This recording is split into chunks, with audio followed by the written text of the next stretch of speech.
He was named captain of Carlton's team of the century after leading the Blues in a record 226 games, including 2 premiership wins. He's universally admired in the football world. In fact, even Collingwood and Essendon people like him. Stephen Kernahan is a Carlton legend, a great of the game, and my guest this week on Open Mic. Welcome, Stephen. Thanks, Michael. Good to be here, mate. Which cuts deeper, a loss to Essendon or a loss to Collingwood? Oh, both. I can't separate them. Look, Collingwood, the last few years we've had trouble beating them, and we got over them earlier in the year. And Essendon, we've had a reasonable record against, but they both hurt a lot. But is one the enemy? Is there an arch enemy and an enemy? I mean, do you, in your own view, the win over which of them is sweeter? Well, I think Collingwood's been ingrained in me since I got to Carlton a little bit more heavily than Essendon, but Essendon certainly got very close over the last decade or so. You prepared to contemplate premierships yet? Well, it's why we're in the game. I mean, we can't really talk flash because you haven't made top 4, and you really need to have a real crack at it. You need to finish top 4 in my book. And last year we got close with 3 points in the final against West Coast in Perth, where they're hard to beat, with a few outs. So this year we look for continual improvement. If we can position ourselves to get a crack at it, well, we'll have a go. But our time's over the next couple of years, so see how we go. Let's turn the clock back. You're a 17-year-old making your debut with Glenelg in South Australia, yet it was 5 years before you came to Melbourne. Why so long? Well, look, it was different times. I was playing at Glenelg, my club where I loved. My dad played there, and my brothers were there, and my best friends were there. So I didn't want to go to Melbourne. I mean, we used to watch Sunday, having a few beers after training on a Sunday morning, watching the winners and shows like that. But Adelaide was my home. I didn't need to go to Victoria, and I always sort of said it was a bit of an excuse at the time that I've got to win a flag before I go. And I suppose, I had to make it Adelaide before I thought about Melbourne at the time. Everyone I've posed this question to is amazed that you played 136 games in the SANFL before moving to Victoria. I think they counted a few of the night games, Mike, and that sort of thing. But yeah, I don't think I missed a game in 5 years of senior footy there, and we played a lot of finals. And yeah, I was sort of ready to come, and we won our flag in '85, so it was time to give it a crack in the VFL, AFL, and I thought I might be back in a year, but I'm still here now. Now, Carlton won your signature, but the Bombers, principally Kevin Sheedy and Melbourne, they were in the hunt for a long time too, weren't they? Well, Sheeds drove me mad. He'd roll up in Adelaide. I was working the stock exchange, and he'd roll up and have for lunch. We'd go have a bowl of chips, and he was great. I got to know him really well. He was fantastic, and Dick Seddon and Ian Ridley and the Melbourne guys were fantastic to myself. But I guess Carlton were the first people in contact, and I was very loyal to them. And really, I was probably going nowhere else. The Bombers had a habit of giving cars to South Australians, as I remember at that time. Did you get one? No, I didn't get a car. Did Braddles get one? Braddles and Motts might have got something from... I remember Motts riding around in Adelaide in an RX-7 from Sydney, I think, many years back. I want to ask you about that State of Origin game in 1984. You kicked 10 goals against Victoria. One of your opponents was the legendary Bruce Dooley, was he? How many did you kick on Dooley? Well, poor Bruce. I think everyone thinks I kicked 10 on Bruce. It wasn't. It was I stood at Purdy and Chris Mew and Bruce. There was probably a few on each. They were great games. I must say, if I listed my 10 favourite memories of games played, I reckon 4 or 5 of them are state games in Adelaide. Yeah, I reckon those early and mid-80 games, a few of those were 4 and 5 point games. They were some of the best games of footy I've ever played in. They were fantastic. I want to ask you about the McGarry medal that you should have won. You won the vote by 8. Tony Antrobus won the medal because you'd been rubbed out. You hit Gary McIntosh. Why would anyone want to hit Gary McIntosh? You never built Macca, would you? I mean, he was a tough bugger. For those who don't know him, he was much in the Greg Williams mould, and he could punch like Greg Williams too. He was a good player. And what did you do to him? Oh well, I may have cleaned him up at the centre bounce off the line at centre forward, and as I was wandering away, he came up and kinged me, and I kinged him back, and that was all. It was a couple of hits each, and we got a game each. You signed with Carlton in 1981, 4 years before you got here. Did you sign on the old form forward? Did you, the one that tied you for 2 years? I think so. That was mine. We might have got a couple of bob with it, which was okay. A couple of bob. Do you remember how many bob? I think I got $5,000, Mike, and I bought my first car, a Mazda 929, with it. So that was to sign the Form 4, which in fact lapsed while you were still playing. You're allowed to do that in those days? I think that's Statute of limitations, but you're right. Yeah. So that lapsed before you actually made the move. Why the commitment to Carlton? Was it because they were just first in the queue? Probably. In the under-16, when I was 15-year-old, a few of the clubs were, you know, ringing and talking. But Shane O'Sullivan, I got to know him really well. He was a recruiting guy at Carlton at the time, and he came across and saw the family quite often, all the time.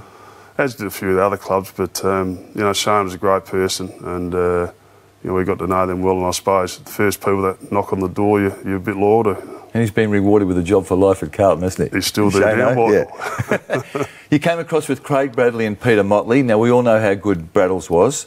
Peter Motley, it's a tragic story in a sporting sense, isn't it? I mean, what he might have been. I only saw a little of him, but he was obviously a great talent. Yeah, it was horrific what happened there. And, I mean, Braddles played to his 38 and a half years of age. And, I mean, Motts was as fit as him. He was stronger and bigger. He could have been anything, Peter Motley. Let's make no worry about that. He would have been better than everyone, I think. And his athleticness, and he could jump, he could run. And he'd played half-back in 86, and those first 9 games of 87, they're just starting to move in the midfield. He could have been anything. Now, tell us your memories of the accident. I mean, Peter Motley's driving home from training, doing nothing wrong in his car, and a vehicle travelling in the other direction hurdles across the median strip and into his face virtually. Yeah, it was Thursday night. We played Geelong at Waverley on the weekend, and we all got the call that night. Motts had the accident, and Paul Meldrum was the car in front of him. He got wiped out as well.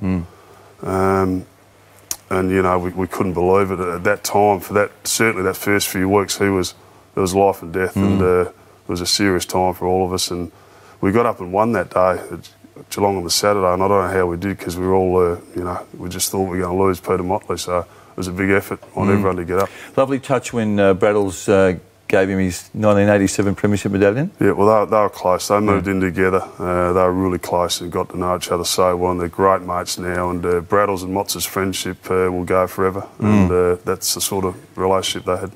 Now, back to your time at Carlton, you'd played 25 games of football for this powerhouse football club in Victoria, and Robert Walls decides to make you captain. Lunatics, isn't it?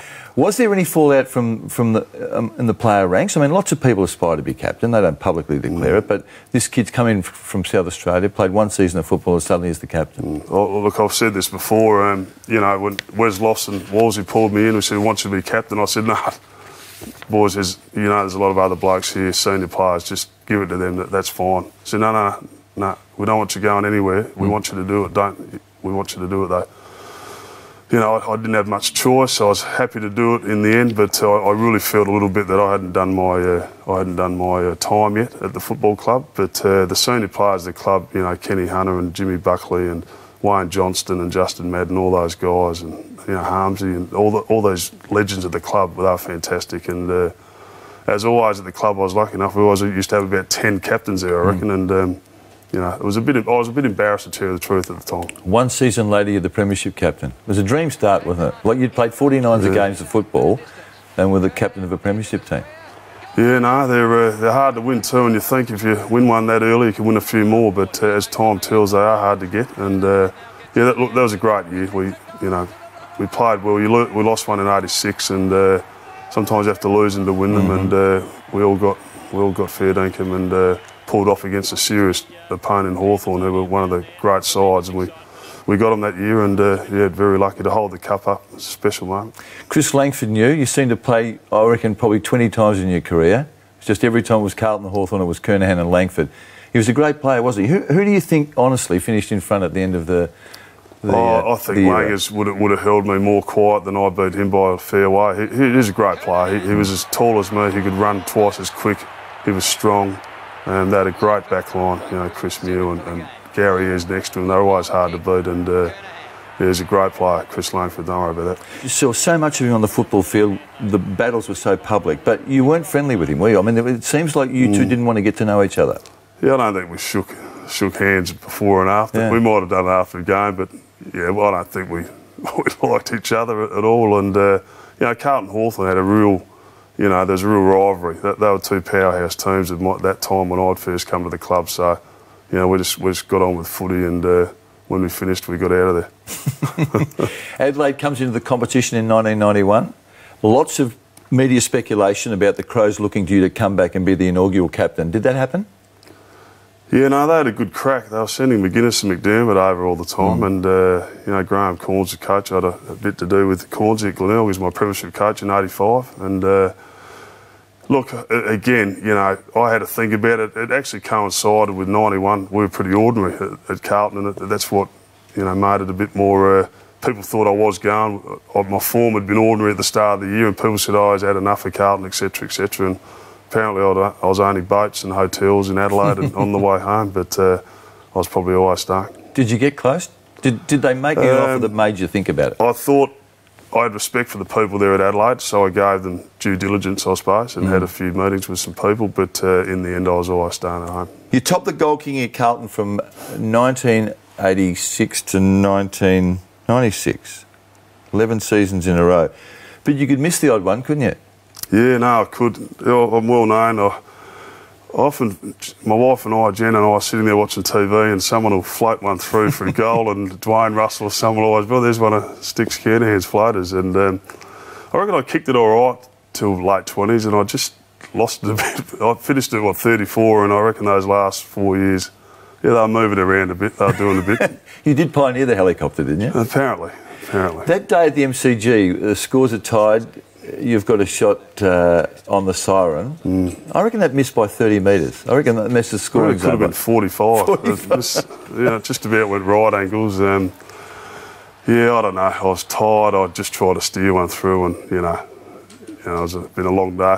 I'd got us the draw 30 seconds earlier. Yeah. Kicked one, but missed that one, and I'll be remembered forever for it. Now, you played on a kid called Dustin Fletcher in the 1993 Grand Final.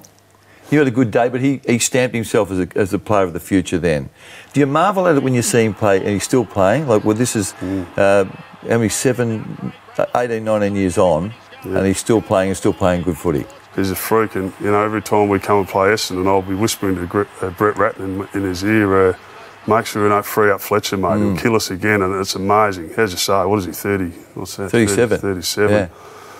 He's still in the coach's thoughts about how to stop Fletcher in the game. It's quite unbelievable, and he's proven himself over a long period of time as a great player. 2 premiership teams, 87, your first one, and 95, a team that lost 2 games for the year. It was a brilliant team, just 2 games that you probably lost because you were lax. Which was the better team? I think the 95 team was. Although 87 beat a serious opponent in Hawthorn, not that Geelong weren't in 95, we had to be a good side to win in those days against the Hawks. So they're both really good sides. But that 95 team was a lot of senior blokes who'd been through some tough times to finally win one, and we were so driven as a group, and I think that was a special side, that one. Isn't it funny, after 93, there was a view, I don't know how broad it was, but there was a view that this group was too old and there wasn't another premiership campaign in it, and yet you just smashed everyone in 95. Well, you know, a lot of us, I think we had 8, a bit like Geelong, have won premierships with a lot of players in their 30s. We were, you know, I was 32 when we won that flag. So was Greg Williams, and so was Bradle, so we were all in our early 30s. They're hard to win, aren't they? We should have won a few more. After the break, we'll have a chat about your role as Carlton president. Certainly.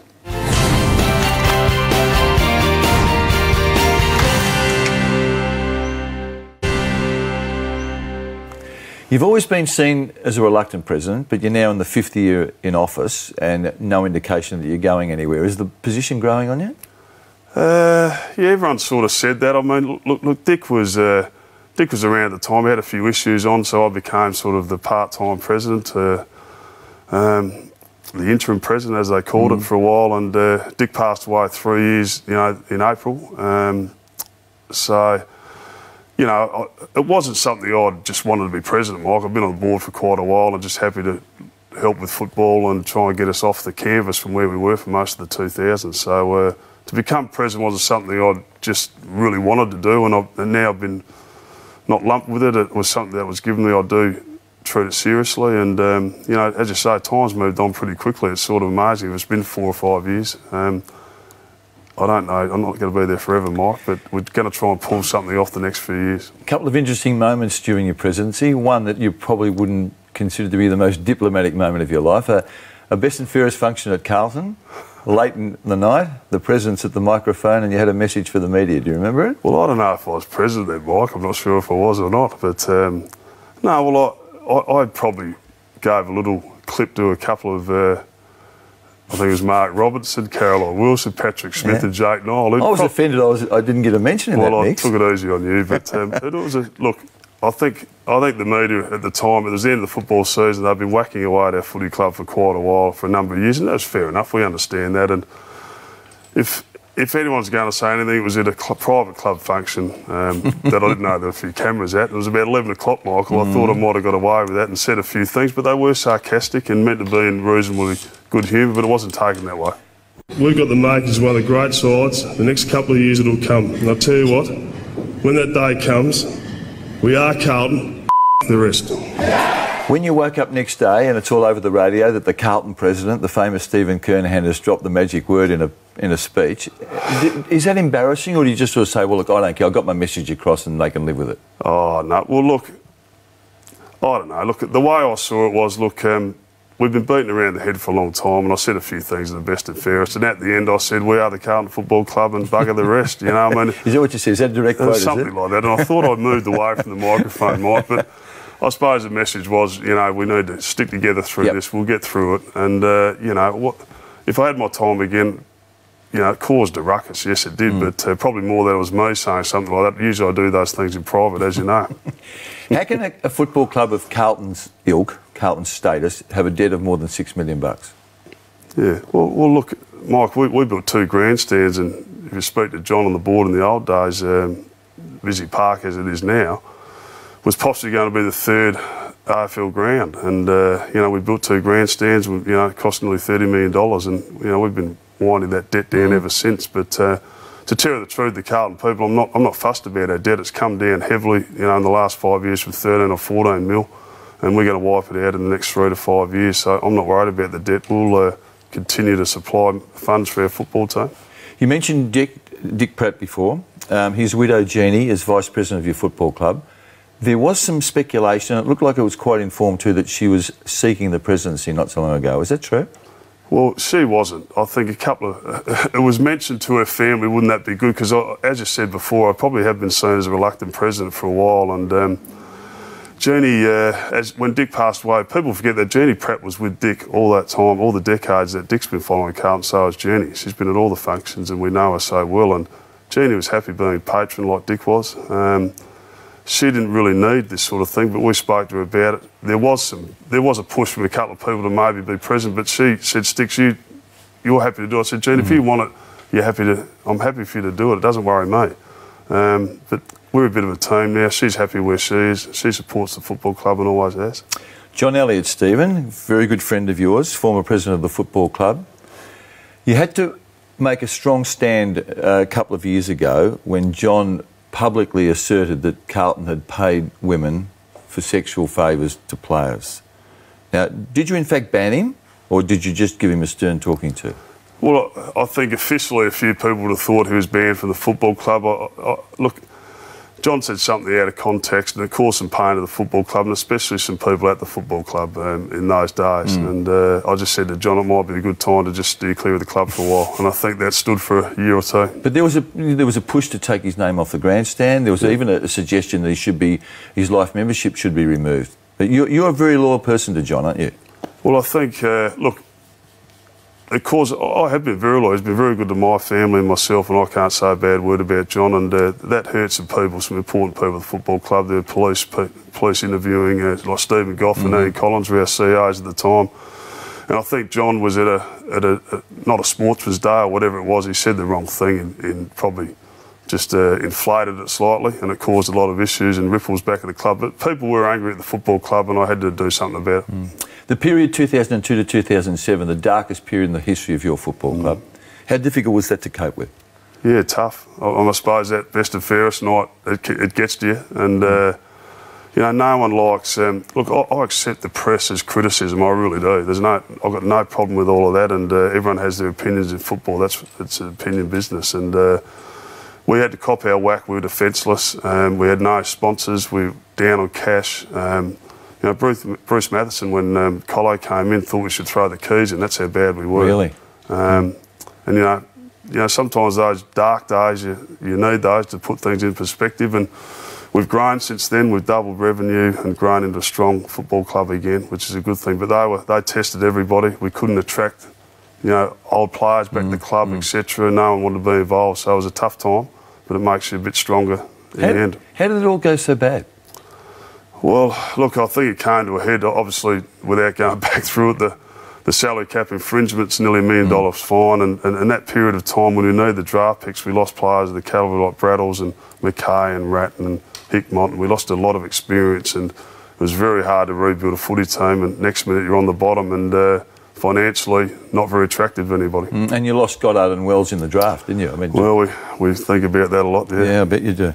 Sticks, the life and times of Brendan Favola, key forward, massive marketing tool for Carlton in the early years, and yet you had to get rid of him in the finish. That would have pained you, wouldn't it? Oh, look, Fev was there for 11 years, so, you know, some people say, how did you get through that for so long? And, you know, people who didn't know him, he's got a lot of good traits, Fev, and, you know, we had a lot of good times with him down there. We also had a lot of times where he caused us issues, and during the bad times, it was tough, but Fev was our only draw card at the time, and Dennis, you know, we couldn't get rid of, we couldn't entice people to come to the club, and Fev was a standout, and he, you know, he kicked 99 goals in a pretty ordinary side. It's a serious effort to do that, and you know, in the end we had to make the call. Do you think had you been firmer earlier that it might have been a different outcome? I think we let him get away with too much early and made a rod for our own back in the end, yeah. One other area of Carlton's recent history that probably didn't bring a lot of glory on the club were the suggestions that of tanking and the famous Cruiser Cup when you played Melbourne and won the selection that enabled you to get Matthew Cruiser. Did you take offence at those insinuations? Well, I think tanking's been, everyone's talking about it for many, many years, and you know, it was a tough time. Tanking doesn't happen. We played a few kids late in the season. Dennis Pagan was removed, unfortunately, and in a tough time, around 16 that year in 2007, and Brett Ratt was put in as interim coach for the last 6 games, and we probably, from memory, we were in winning positions in 4 of those 6 games and just about could have won both. It didn't quite get there. Did you want to win those games? Well, yeah, we did. We went out there to win them, Michael. But, did you, Stephen? You look me in the eye and tell me that... look you in the eye. We didn't go out the tank. You can't tell a player to go out there and not play. No, but I'm talking about when the way teams are managed. Did you think that Carlton gave itself every chance of winning those games of football? Absolutely. God, the previous 5 games we lost by an average of 80 odd points. You know, the last 6 games we were competitive and going the right way again. So that was good. No tanking, Michael, no. The Judd deal.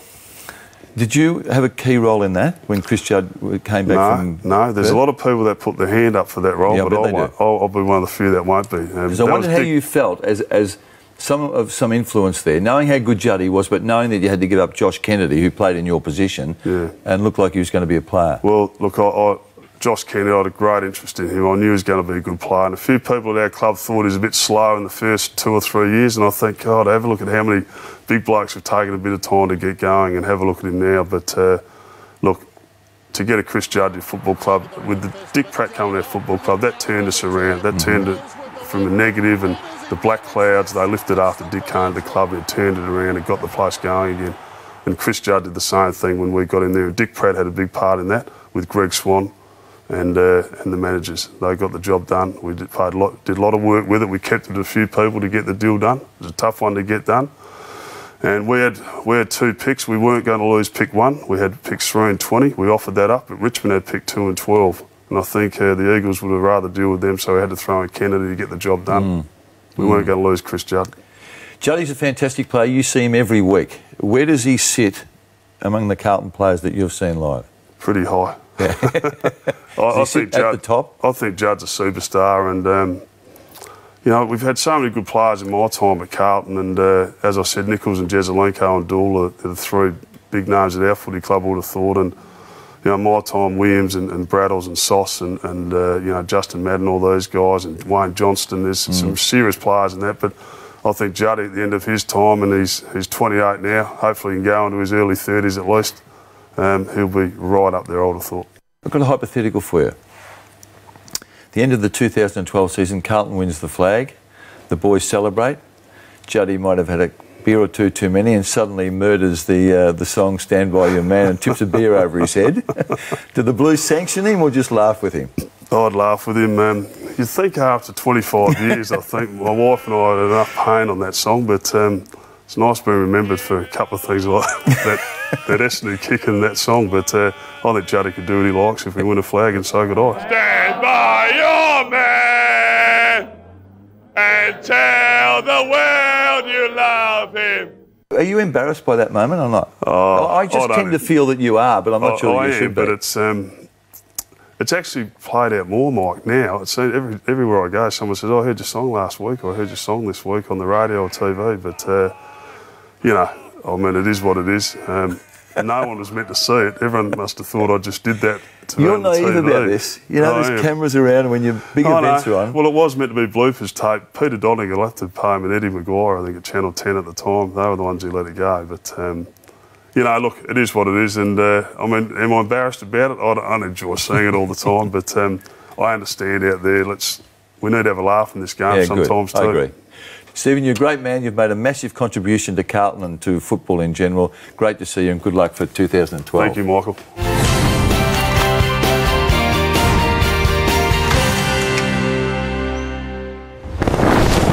This has been a Fox Footy production.